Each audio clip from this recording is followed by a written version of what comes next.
بسم اللہ الرحمن الرحیم۔ معزز ناظرین السلام علیکم، میں ہوں حکیم ابو حسان۔ آپ اس وقت المحمود دواخانہ یوٹیوب چینل دیکھ رہے ہیں۔ مجھے امید ہے انشاءاللہ العزیز آپ سب خیریت سے ہوں گے۔ اللہ جل شانہ ہم سب کو اپنے حفظ و امان میں رکھے۔ ناظرین، آج کا ہمارا ٹاپک ہے قبض کی وجوہات اور اس کا آسان علاج۔ ناظرین، جیسا کہ آپ جانتے بھی ہیں کہ قبض کی شکایت بہت عام ہے۔ زیادہ تر وہ لوگ شکایت کرتے ہیں جو بیٹھ کر زیادہ کام کرتے ہیں، چلنا پھرنا ان کا کم ہوتا ہے، ورزش سے لاپرواہی برتتے ہیں اور کھانے میں بے اعتدالی ہوتی ہے، فضول قسم کی مرغن غذاؤں کا زیادہ استعمال کرتے ہیں، پیٹ پر خواہ مخواہ بوجھ ڈالتے رہتے ہیں، یوں آنتوں کی نارمل جو حرکات ہوتی ہیں اس میں رکاوٹ ڈال کر یہ قبض کے شکار ہو جاتے ہیں۔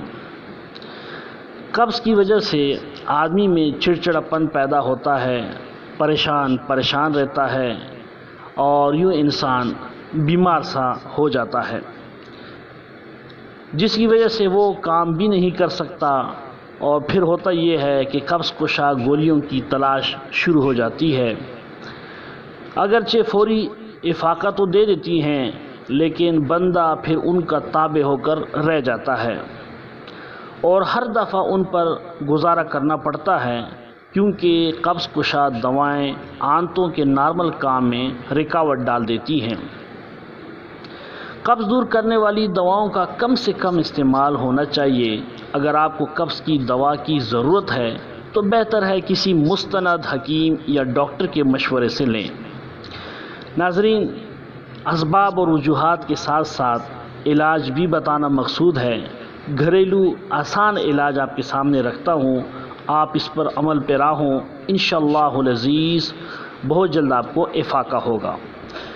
سب سے پہلے ضروری یہ ہے کہ آپ صبح سویرے اٹھتے ہی نہار منہ 3 یا 4 گلاس پانی پی لیا کریں۔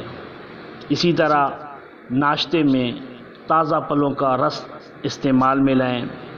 صبح شام دودھ میں آملہ ڈال کر پی لیا کریں۔ جب امرود کا موسم شروع ہو جائے، مارکیٹ میں امرود دستیاب ہوں تو روزانہ 2-3 امرود کھا لیا کریں۔ سوتے وقت 3-4 کھجوریں کھائیں اور اس کے ساتھ گرم پانی کا 1 گلاس پی لیا کریں۔ تازہ سبزیوں اور سلاد کا باقاعدہ استعمال کریں۔ اسبغول کا چھلکا دہی یا دودھ میں ڈال کر استعمال کر لیا کریں۔ صبح کے وقت زیتون کا تیل 1 چمچ ضرور لیں۔ ناشتے کے ساتھ یا رات کے کھانے کے بعد 1 یا 2 آڑو کھانے سے دنوں میں قبض کی شکایت ختم ہو جاتی ہے۔ رات کے کھانے سے قبل بیل گری کا استعمال قبض دور کرنے کے لیے بہت مفید ہے۔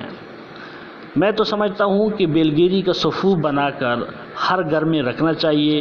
چھوٹے بڑوں کو اگر قبض کی شکایت ہو تو رات کے کھانے سے قبل آدھا چمچ پانی کے ساتھ آپ بیل گری کا صفوف لیا کریں، انشاءاللہ کبھی بھی آپ کو قبض کی شکایت نہیں ہوگی۔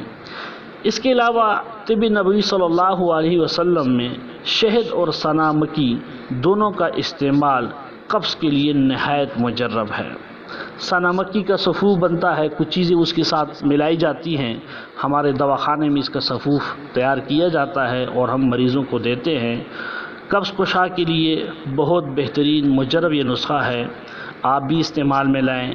مجھے امید ہے کہ آپ نے ان نسخہ جات کو سمجھ لیا ہوگا، اور اگر ایسی کوئی صورت ہو تو اس کو استعمال میں لائیں، انشاءاللہ افاقہ ہوگا۔ اپنا بہت خیال رکھیں، مجھے اپنی دعاؤں میں یاد رکھیں۔ اگر ابھی تک آپ نے ہمارے چینل کو سبسکرائب نہیں کیا تو سبسکرائب کیجئے، ویڈیو اچھی لگے تو لائک اور شیئر بھی کریں۔ اپنا بہت خیال رکھیے گا، ہمیں اپنی دعاؤں میں یاد رکھیں۔ اللہ حافظ۔